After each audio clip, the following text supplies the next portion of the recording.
What's going on, everybody? Welcome to another edition of the Benfica podcast, the Talking to the Benfica podcast.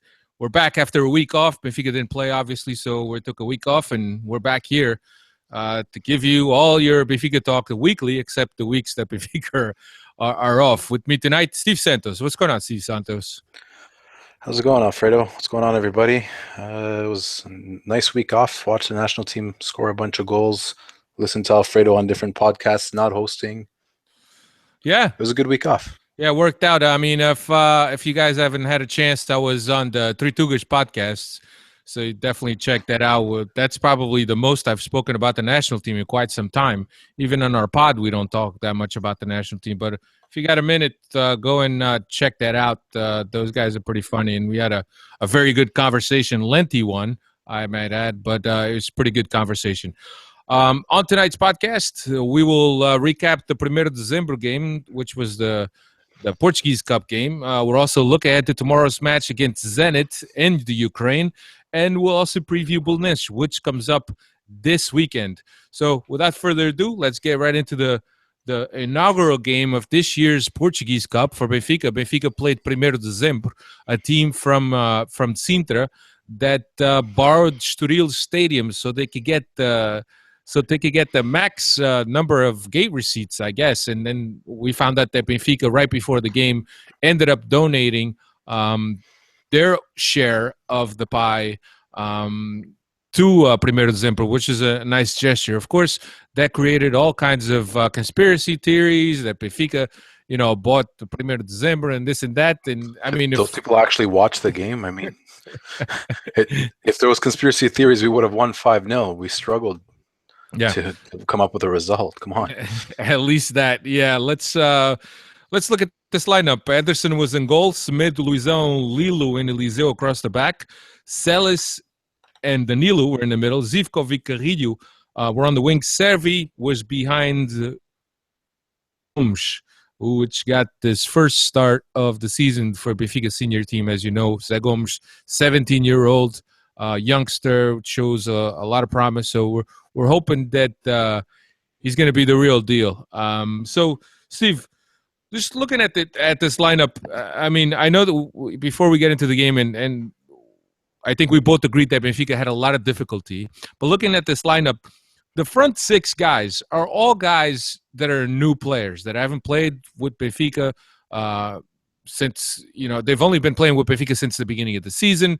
So there's still a little bit of perhaps missing routines, not familiar with the system, not familiar with their teammates. I mean, this is a team that's only been playing together and working out together since August. Then you throw in Zivkovic, who spent half of the year basically not playing a competitive game, and you throw in the also frustrating Carrillo, who spent 10 months without a competitive match. And you kind of have a game where Rui Vitoria, I know what he's doing. He's rotating the squad and giving some minutes to the guys that are used to not playing. But if you look at this is kind of a recipe for disaster. Yeah. If there was something that was definitely lacking, aside from intensity in that first half, I thought we were really flat and we made the Dezembro look like a first division side at times. There was definitely chemistry lacking. I mean, you have, like you say, the front six guys are all new players for us.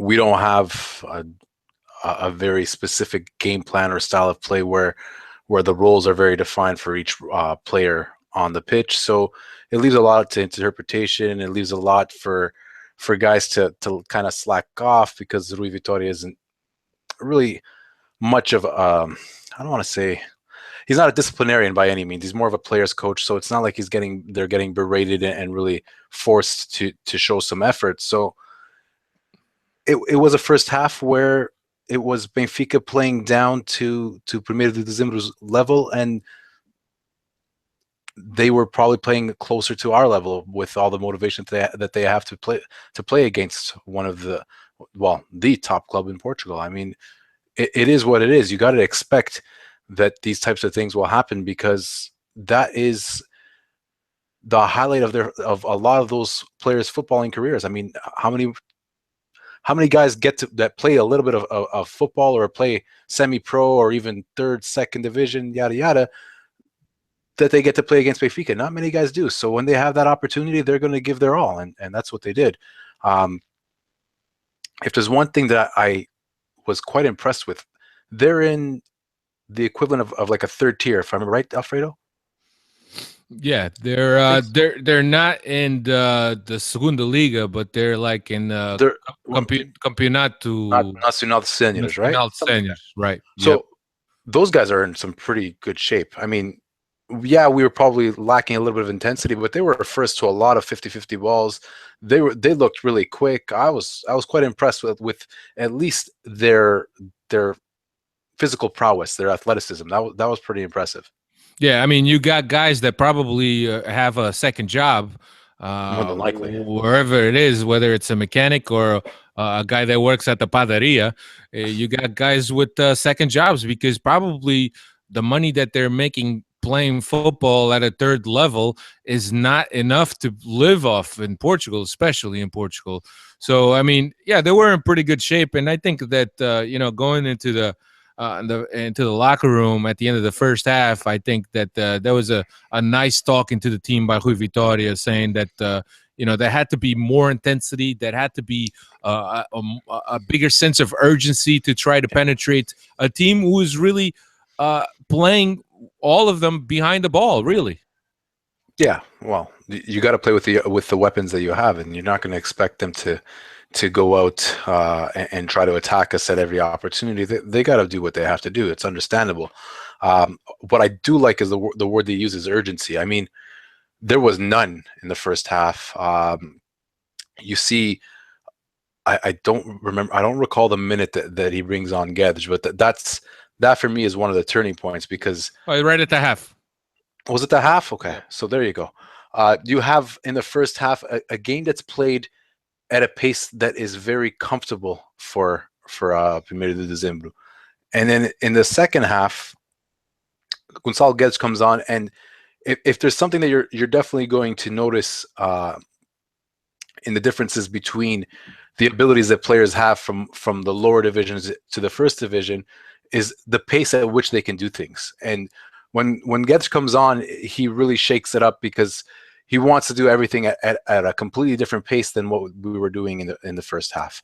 Yeah. He doesn't really only want to play in front of Zimbra's defense. He wants to get in behind him. He wants to make the diagonal runs across the channels and whatnot. So it really brought on a much A different I dynamic. don't want to say it's a different attacking approach, but it was a burst of life. I mean, the first half was very flat, and we needed Guedes to come on to really mix it up, because the way we were playing in the first half was really, it was just too slow. It was too slow. It was too labored.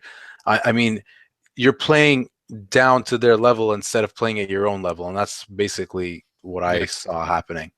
Yeah, absolutely. So, like you said, Gets came in right at the halfway point. Carrillo went and sat down. Let's talk. I mean, I know that we've talked about Carrillo ad nauseum in the podcast, but at what point does Carrillo's or the fans' patience with Carrillo expire? I don't know about the fans' patience with Carrillo. I think a lot of us kind of have memories of what he did for Sporting, and a lot of us have a little bit of extra time for him, knowing how much it would hurt the team from the other side of the Segunda Circular. But I personally have lost patience. There is no reason for me to see him play more minutes than Servi at this moment. There's no reason for him to play more minutes than Zivkovic at this moment. There is, I almost want to say there's a bit of an attitude problem there. I got to keep my eye on it, but that's what I'm reading out of the situation. You think attitude or motivation? Well, I think they're kind of tied hand in hand. I mean, if he had a good work ethic, a good attitude towards what he needed to do to get into game rhythm and to assimilate with what needs to be done, In our system, I think he'd be more open and more motivated to play better. Yeah. There is almost every time uh, Carrillo's name is brought up in a press conference, Rui Vitoria brings on an argument where he knows what level he's at. He knows what to expect from him. And I read an article, I don't remember if it was last week or the week before, in Abola, that he's got a very specific training regime set out by Benfica Lab. And this is all, these minutes that he's getting is all part of that regime to get him back to the player that he once was. Yeah. But I don't know if that's a cover up at this point. I'm really starting to believe that that's a cover up. Yeah, I'm thinking that every time Rui Vitória is asked about him, he says that he was a guy that spent 10 months without playing, and we know exactly where he's at, as you have said. Also, I have no doubts in my mind that there's a specific work that he's been following. But here's the thing. Let's set this up mentally, okay? He's a guy that came across from our rivals, okay? I'm sure that anytime he's on the street and that he crosses with a Sporting player, or even on social media, that he's been insulted to no end by Sporting fans, right? So as a guy that's kind of left the club and went through what he went through at the club and now goes to a rival club, where's your motivation in your mind sit at this time? I mean, you should have that extra motivation of, I want to do good because I want to prove these guys wrong, and I want to stick it to my previous bosses that, you didn't want to give me the money that I wanted. So here I am. Here's the player that I could have been for you. So mentally, I think that there's got to be a little bit of motivation. When you see Carrillo play, I think that he lacks some of the intensity, some of that will, some of that strong mind, perhaps to be a little stronger. A guy that looks to do something on his own. I don't know. I just see him very laxing when I watch him play. Yeah, completely agree. Yeah, so I don't know what's going to happen with Carrillo, to be honest with you. But like you said, there's guys out there that perhaps right now at this time in the season are playing much better than him and that deserve perhaps more chances than him. Servi being one of them, Zivkovic being one of them. Rafa, obviously, when Rafa comes back, their left side is probably be owned by Rafa, but Servi is going to get opportunities where it's going to be on the left or on the right. Servi, the middle.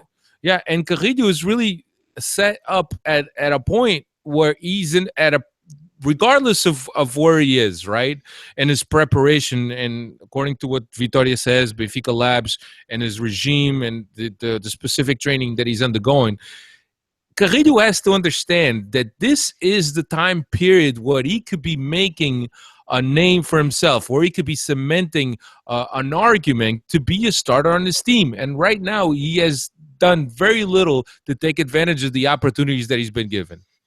Absolutely.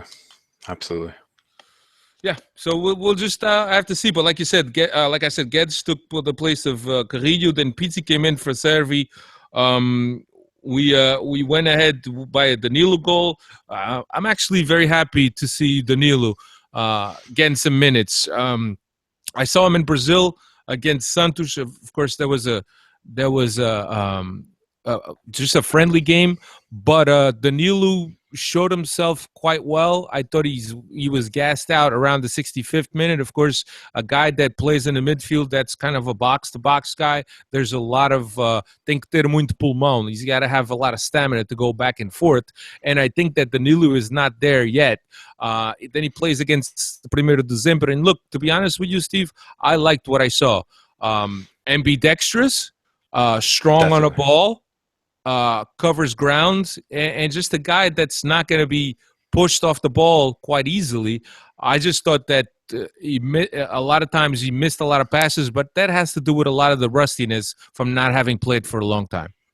Yeah. Again, it's difficult to use the matches that we've seen him play in as a proper measure. I'd be very interested to see if he gets a start versus Belenenses on the weekend, because we all know that he he wasn't enlisted in the Champions League, so it's not going to be in tomorrow's match. But I'm interested to see if he gets some minutes against Belenenses. I mean, that's going to be a better indication of where he's at physically, what kind of player he is, and what he can bring to the table. I've seen all the things that you mentioned in Danilo. All those attributes, all those things that you mentioned make him, I want to say, a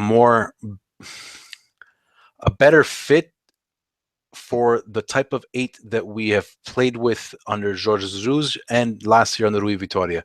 A more physical presence, a more robust player, a guy who's a bit stronger than what we have in Andre Horta, who's more technical. Let's say a more technical, a more finesse-like player. We'll have to keep an eye on it. We'll have to see how it develops, but it is it's definitely a good thing for Horta to have this little bit of competition with a player that has a very different skill set than his. So if he finds that he's going to have to up his game in areas where Danilo is better than him, if Danilo is going to start to get the edge, and that might push Horta to another level that we're not sure whether or not he has. Like we've mentioned here on the podcast quite a few times. If there's question marks on the side on the quality of our starting 11, it's always pointed at Horta at this moment. I mean, he's I don't want to call him the weakest link, but he's the one that hasn't really proven himself to be of Benfica or championship quality, game in, game out. That's not to say that he's disappointed me. I'm not going to say that he's disappointed me. It's just there's questions there. And with a lot of the other guys that have come in, I mean, Nelson Semedo is playing at a level that you could say that right back spot is his. Grimaldo, there's no question, faces the rock that he is. If there's a question in terms of and the level that you require to be at a club like ours, if there's somebody who has that question mark over his head, I think right now Andre Horta is one of the biggest question marks. Yeah, from the starters, I would say from the 11. Sorry, from the regular 11. Yeah, I should be more specific. I would say from the rest of the squad, I would think probably Celis doesn't deserve to be on this team. But he's good. You would have to say that after that match that we just saw, right? But he had some really bad moments. One that gave away the penalty for the goal, right? Yeah, but I mean, yeah, exactly. The play for the penalty. Yeah, but he's the guy that's coming from a totally different reality. So we got to give him the benefit of the doubt as far as adaptation period. But shit, this guy is not good. He is not good. I'm sure we could find somebody in the B team much better than him. There's the two Rodriguez's, right? There's Guga and Pedro Rodriguez, if I'm not mistaken. There's two of them. They play in similar positions. Yeah, that's an option. I mean, it was brutal. I think that it was the day before or a couple of days before the match that there was a news story out that he almost was going to be a butcher instead of a footballer to play with to be a butcher with one of his family members or something, if I remember right. And then he had the showing that he did against Primeiro de Dezembro, and it was just like, yeah, that couldn't have panned out any worse for us. You saw that article, right? I still think that he's a butcher. Just of a different kind. just operates in a different taglio, if you will. But yeah, so we make the changes. Mitroglou comes in for Celis, as I was saying, and then when we thought we were going into the after time or extra time, Luizão gets the goal on a dead ball situation, 2-1, and really, I mean, what more can you say about Luizão? He's a guy that's up there, very loyal to the club. He is our captain. There was a lot of talk about him being finished and him not having a spot on the team. And I was one of them. I said that the way that we want to play, Luizão is too slow. because our defensive back line steps up, and Luizão might not have the speed. He was never a fast player, but now he even has less speed. But he's the type of guy that would probably get found out, and a lot of situations where the ball is played behind our defense, where teams are playing an counterattack. But look, the guy is a leader. He still brings that leadership onto the locker room, and when he plays, he has time and time again proven that he could do the job. So I really don't know. It's a good headache for Vitoria to have. Luizão, Lindelof, Jardel. Now Jardel is coming back from injury. You got Lilu. Four very good center backs that Vitoria can count on. Luizão, extra mental edge over all of them, and perhaps the knowledge and maturity of the game in Vitoria's system, I think. Yeah, I'd have to agree with that. I mean, he's the captain and the coach's eyes and voice on the field. He's been under JJ, and I'm sure he's got a very similar role under Vitoria as well. So it is what it is. He came in, he saved the day for us. I mean, if there's one thing that I don't think he's going to lose for a long time, he's really good in the air. He's really good in anticipating the flight of the ball and getting to the ball before, whether it's attackers on the defensive side or defenders on the attacking side, and he showed it there. Yeah, and look, we don't know what the future holds for any of these guys that are not doing all that well and that played these Taça games right in the beginning stages that haven't gotten many minutes. I mean, we got the classic case with Lindelof last year when he played the first Taça game, and not only him, a couple other guys that played that first Taça game, and we thought they were awful. And then we all know the history behind that and what Lindelof became. So you never know. It's a little early to judge these guys, especially when they don't have a lot of minutes in their legs and it's early in the season. But, I mean, you got to look at these guys and say, man, these guys need a little bit more time, or they need to just wake up and get in a different mindset to be able to be an asset for this team in Rui Vitoria, obviously. And we know that we haven't been playing the best football up until this point, I don't think. And we're hoping that the best is yet to come, even though we are in first place. So... Yeah. So considering the players that are out still, and we're in first place and we're still winning matches. I mean, I've always been known to be a bit of a negative Nelly, but if you're on top of the table, you're playing not too regularly or convincingly, and you still have Jonas to call upon, you still have Rafa to call upon. Those are two very, very big names that will make a huge difference to any club in our league, that's for sure, and I'm sure in clubs in Italy and in the Premier League as well, players of that caliber. So yeah, the two game changers for sure. Definitely. So we move on to the next round after beating Primeiro Dezembro. I'm not sure when the drawing is, but I'm sure the draw will happen soon, maybe by the end of this week, if I'm not mistaken. But I could be mistaken. So we'll see who we get. I think there was no surprises really in the Portuguese Cup, and it's business as usual, I guess, in Portugal. So now we got Zenit comes up this Wednesday as we record. Dinamo Kiev. I'm sorry, Dinamo Kiev. I Two think different countries. We do a regular trip to Zenit every couple of years, so I guess that's why I have Zenit on the brain. But this time we're going to the opposite side of the border to the Ukraine and playing Dinamo Kiev. That's right. I don't know why I have on my notes Zenit. I must have been watching something with Zenit, and I wrote down Zenit. So it's Dinamo Kiev, entire different country and different team.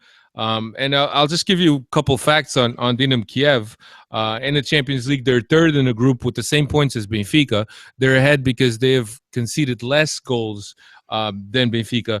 They lost against Napoli in the first match day and tied Besiktas in Turkey in the second match day. Domestically, they're in second place, 6 points behind Shakhtar Donetsk, and they have played 11 matches so far, so they're ready to take their break. I think after the group stages of the Champions League. I think that's when the Russian league takes their break, if I'm not mistaken.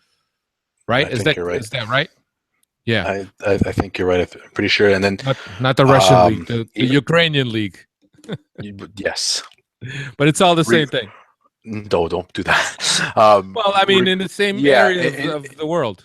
In the same area of the world, I believe they take more or less the same breaks. I remember there's always there's always controversy that the Russian teams, normally Zenit, are not prepared for the knockout phase of the Champions League because they haven't had very many competitive games under their belt over the winter. So yeah, I'm pretty sure that you're right. It's just before Christmas or beginning of December, end of November when they shut up shop for a couple of months. Right. So João Gomes is confirming that the drawing for the Portuguese Cup is this Friday at noon, Lisbon time. Thank you, João. João's always on top of things. Thanks, João. He's like João on the spot now. We used to have Pedro on the spot. Now we have João on the spot. So at home, domestically, Dinamo Kiev 4 wins, 0 ties, and 2 losses.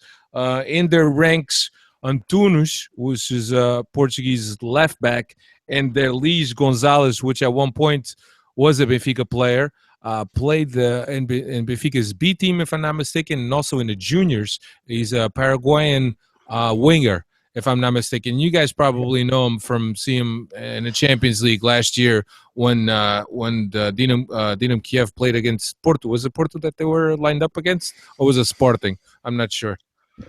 I don't remember, but I think we've even played him since he left. I think he was at Basel at one point, and we played him again. You're absolutely right. Yeah, so we've seen him since he's left the club. Speedy winger, really good 1v1. They have another guy on the opposite flank, Yarmolenko, similar player, also good 1v1. Yeah. It's going to be a difficult match, but it's going to be a match that I think may suit us. I don't think we're a team that is really comfortable in these bigger matches being on the ball and really having to control the match. In Russia, we're going to have in Russia, see, I'm doing the same thing as you are. In Ukraine, we're going to have a very similar approach where we're not going to want the ball as much, I think, as the home team, and it might suit us a little bit better. Yeah, and looking and reading Rui Malheiro's scouting report on Record today, he mentions counterattack and some of the lateral free kicks and dead ball situations as being some of the strong points for this Dinamo Kiev team.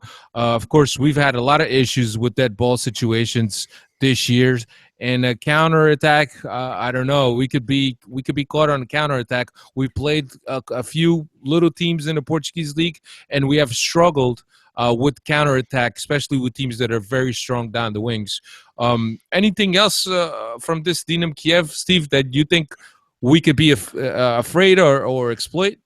No, I like you mentioned, if they're good at set pieces, given our recent history with Napoli, that's a little bit worrisome.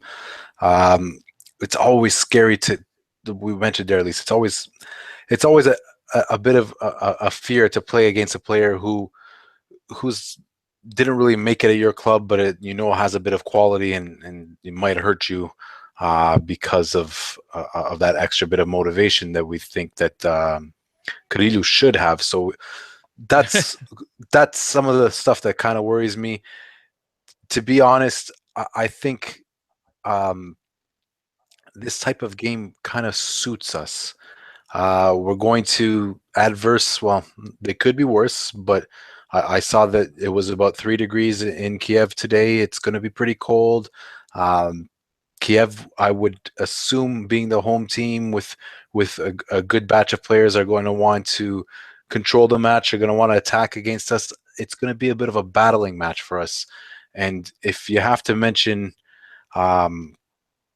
one of our strong points that even Antunes mentions in his interview, it has to be our unity and strength of willpower and mental strength that we have under Rui Vitoria. And I think I think this is the type of game that will allow that to shine. I mean, it's not a game against a Primeiro de Dezembro where you have to, puff out your wings and show what you can do. This is more of a suffering game, and I think we're going to come out victorious on this match. And I don't normally say these types of things, so. Yeah. Well, it's a game that we definitely need to win if we need to have any aspirations to make it to the knockout round. This is on paper, the easiest team in a group, the most accessible team in a group.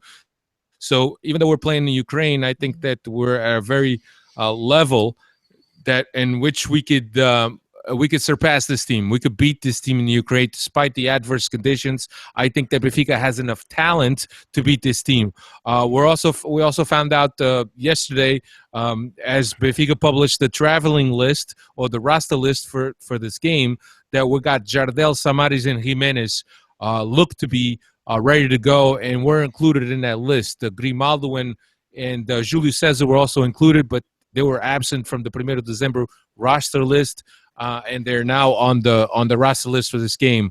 Jardel, Samaris, Jimenez, that's huge, especially Jimenez, to give us another option up front. Samaris, of course, with Andre Horta not being able to play, is a good option to line up with Fesa. I'm not really sure how the team is going to line up. Pizzi might be in the middle, but Samaris is always a good option. I take a bad Samaris over Celis any day of the week. Definitely. It really, he's got a couple of areas or a couple of players where now that they're back, he has the idea where maybe he'll start them. I think Samaris is probably the most likely to start, but I don't think he will. It's a difficult game to jump back into. I know I said that about Almeida in the Napoli game, but it's the Champions League. It's in tough conditions. I believe Samaris was also a muscle pull, if I remember correctly. So it's you don't. No, Samaris was a twisted. Samaris is a twist. Okay, so the muscle pull is Jardel, and Jardel, I would, after being out for about 10 matches, I don't expect him to play. At least not from the start. If something works out in the way that we need to use him, an injury or to shore up the defense because we're winning, maybe, but I wouldn't expect him to start. Jimenez will play a part. I don't think he'll start as well. Yeah, he'll come off the bench. Question mark. Yeah, he'll play a part for sure. I could see how his warrior mentality, that never say die attitude, will definitely be handy in a match like tomorrow's, but it's difficult to see whether or not he'll be at game rhythm and he'll be a viable option for a good 70, 80 minutes. He probably has more like a 20 or 30 minute shift in him. For me, it's just the approach that I think we're going to take for the game, that Samaris might be the most likely to start. But even then, it's probably going to be Pizzi at the 8th spot. What are you thinking as far as starting 11? My 11, I'm thinking, is the back four would be, well, the goalkeeper is already a question mark as it is. I think it's Ederson, Semedo, Luizão, and Lindelof, with Grimaldo at left back, Fesa and Pizzi in the middle, Salvio on the right. I know it's gonna. Well, I don't know. My guess is that it's Servi and Guedes. Who plays left wing and who plays behind Mitroglou is where it's up for interpretation. I think you might see them switch during the game. Personally, I think, given that Guedes is more accustomed to the European game, more accustomed to maybe to the defensive responsibilities that he'll need to have in a match like this, it might be him on the left wing and Servi up front in support of Mitroglou, but that's up for debate. My guess is that 11. The real question for me is who plays on the left and behind Mitroglou. I think you got to go with Servi on the left and Guedes behind Mitroglou, because Guedes is more familiar with it. And you're right, it's more natural. It's where Guedes has played the most this season. So I'm with you too. I think that that's probably not going to be too far from that. I think Salvi will be on the right. I think Pizzi is going to be in the middle, and Servi is going to be on the left. If somebody starts, you're probably looking at Servi on the bench and Pizzi on the left. Yeah, that's the That's other my reading of it. option. So we'll see what happens. That game takes place on Wednesday, as we've mentioned, 2:45 U.S. East Coast time, Toronto time. I think it's 7:45 Portugal time. So check that out. Here's the thing that I wanted to mention before we move on to the next topic, and it's an excellent thing to do the bridge to the next topic. But Benfica's technical team or staff or even something that was done by Rui Vitoria has chosen to spend the night after the game to spend the night in the Ukraine and only travel back on Thursday afternoon. And here's the logic behind it, right? So if Benfica travels immediately after the game, they arrive in Lisbon at the very early hours of the morning. So pretty much Thursday is shot as far as a training session. So what Benfica is going to do is they're going to spend the night in Ukraine. In the morning, they're going to work out in a stadium in the Ukraine. I think the Olympic Stadium in the Ukraine, and they're going to travel to Portugal on Thursday afternoon. Arrive in Portugal Thursday night. We're going to have a full session on Friday. Get a rest day on Saturday, which is before the Belenenses game takes place on Sunday at 3:15 U.S. time, Toronto time. So, Steve, quite a bit of smart thinking here by Benfica's technical staff. Yeah, I like it because you get your recuperation session in on Thursday morning. Guys who played most of the match will probably have their very specific cool down or whatever it is that they do. Maybe some massage and light cool off work. You'll have the guys who didn't play will have like a more physical session. On Friday, you have a regular session and you have your day off. If you fly back on Wednesday night, arrive Thursday morning, your Thursday's shot, and you lose that, and you'll want to give the Saturday off anyway. So yeah, it sounds like a very sound training schedule, sound idea. I like it. We'll see. Yeah. Regardless, like it's one of those things that regardless of what your training schedule was before a Belenenses match, you're never going to be happy with anything but 3 points. But it's one less excuse to have if it doesn't work out your way. So I like it. Definitely like it. Yeah, and I don't quite remember, and I could be wrong, of something like that, of traveling plans being altered to benefit the training schedule under the last coach, but I could be wrong. There was probably something that went on because Benfica seems to have smart guys in the planning and in Benfica's technical staff, so I'm pretty sure that it was thought of and it was executed. I just don't recall seeing something like this before. So kudos to Rui Vitoria and his technical team for being able to get another training session before the Belenenses game, as I have mentioned, comes up this Sunday, a game in Restelo, where Benfica will have a chance to break their record for most away wins, a record that has been held for 43 years since Jimmy Hagan's Benfica, back to the 1972-1973 season, if I'm not mistaken. So it's quite an important game, not only from a record-breaking standpoint, which records are meant to be broken, but also there's a lot of coaches that say that we don't care about records. But also from a domestic standpoint, again, we are with very crucial guys to begin the season. Jonas, who is clearly our MVP last year, has been out all this time, and we're in first place with the best attack and the best defense in the league. So, I mean, if we could keep this streak going until we get all these guys at 100%, that's even better. So it's very important for Benfica to give continuity to what they've been doing so far, seven rounds in, and it's important for Benfica to be able to get these wins and continue on the march for the Tetra. I'll give you a little bit of numbers on Belenenses. Belenenses is currently 8th place at home, 1 win, 2 ties, and 0 losses. So they'll be trying to defend that streak. Last 5 games at the Castelo against Benfica, 4 wins for Benfica, 1 tie. Last 10 matches head-to-head, 8 wins for Benfica, 2 ties. Kim Machado has just taken over that team.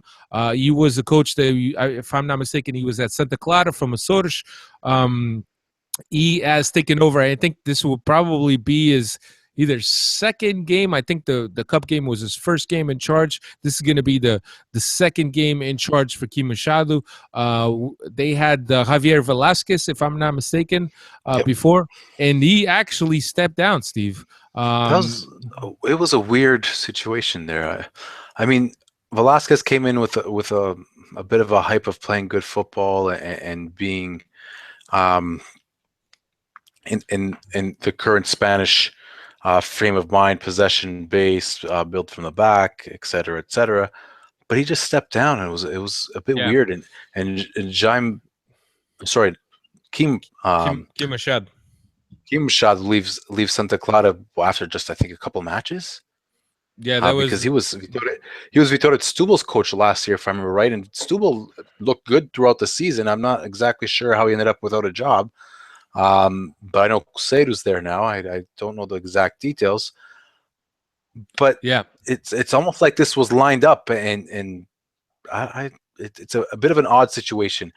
Going to Belenenses is always one of those special matches. It's a bit of a historic team in the Portuguese league, so we'll see what it brings. But I think every year I always mention the same thing. That's one of the nicest views you'll have in a stadium in Portugal, with the Tejo behind and Ponte 25 de Abril. It's beautiful. Yeah, that's right. So I actually read up a little bit on this Javier Velasquez thing, and apparently this all happened after there was an issue with Fabio Sturgeon. So the problem with Sturgeon is that the team or the directive or the club accused them of underperforming. So there was an issue where there was some contract talks, and contract talks were stalled. Then he changed agents. Then the team accused them of underperforming. They decided to give him a disciplinary process, in which I think he saw some bench time, and I think that Javier Velasquez wasn't too fond of that.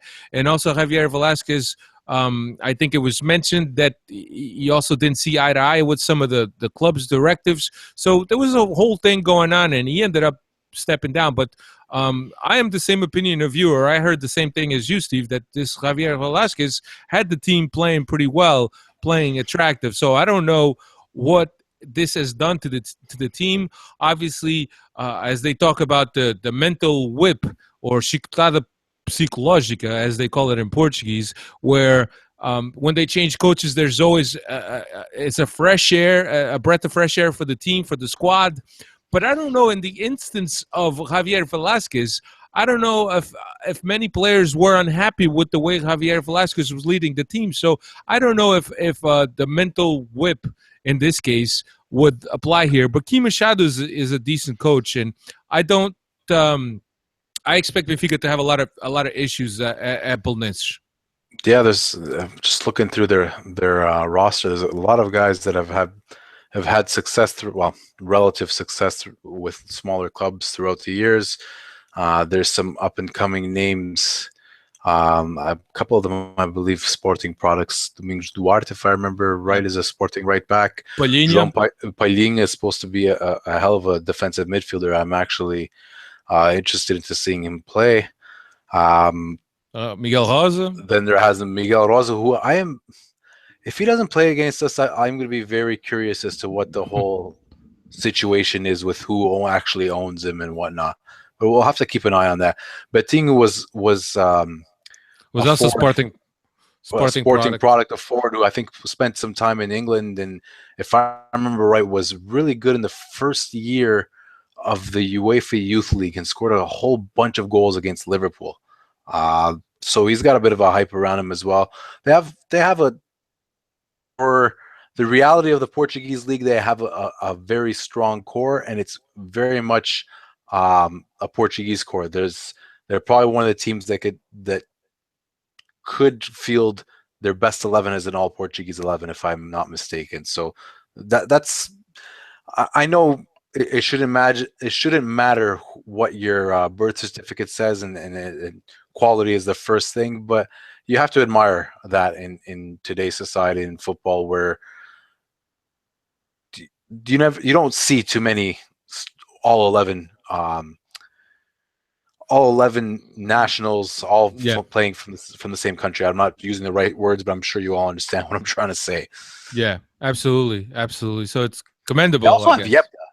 Yebda, that's right. If you remember Yebda, a few years back, he played for Benfica. I didn't think he had stints with I want to say Lazio or Napoli. He was in Italy at one point. I think it was in Italy and in France before he came back. Italy and France. He's a Kike Sanchez Flores days, if I remember Yeah, correctly. that's right. He goes back to those days. If you recall correctly, he was involved in that ghost penalty, yeah, it's a ghost penalty on Lisandro Lopes that gave Porto that win that one time, way back, a few years back, I would say. I don't know. You probably recall that. I don't remember. Yebda reached put his leg out, and Lisandro Lopes just pretended that he tripped it on Yebda's leg. So there was a picture of that on the papers at the time, so I remember that. But I liked Yebda. Maybe liked a little bit of intensity. I haven't seen him play. I haven't seen Belenenses play all season this year. I don't think he's a starter. We'll have to watch it, but I don't think so. I think it's if I'd have to guess their starting midfield pairing, it's Pailing and Vitor Gomes. But yeah. My scouting days now that I'm a father are not the same as they once were. So yeah, that's right. So we'll just have to see. So as I've said, that game happens on Sunday at 3:15 Eastern Standard Time. I'm happy that Benfica is back and playing in the Portuguese league domestically in the championship. We've had quite a few weeks without a domestic game or a championship game. So I'm excited to see Benfica get back on that horse and get back to their winning ways, and to see if they improve a little bit on the quality of football that they've been playing. So we'll just have to see. What else, Mr. Santos? I think it's about that time for Twitter questions. I mean, I don't think we're going to jump. We have none. We have none. That's a first. We have none. I didn't bother publicizing the podcast on Twitter anyway. But there's a few people watching us, and thank you for watching us, or actually listening, because our cameras are turned off. So I think that's about it. Cristiano couldn't be here. He apologizes. I'm sure he'll be here soon. planetbenfica.co.uk, at Steve Santos 6, at Benfica Podcast, benficapodcast.com. What else? We're on Facebook and all that good stuff. Thank you very much for checking us out. Please subscribe via iTunes. It's free. Don't forget to rate us also. And next week we'll be back. We'll break down the Zenit game. The Zenit. We'll break down the the Kiev game, and we'll look forward to next match by Benfica. So that's about it. Thank you very much for checking us out, and we'll talk to you again next week. See ya. Ciao.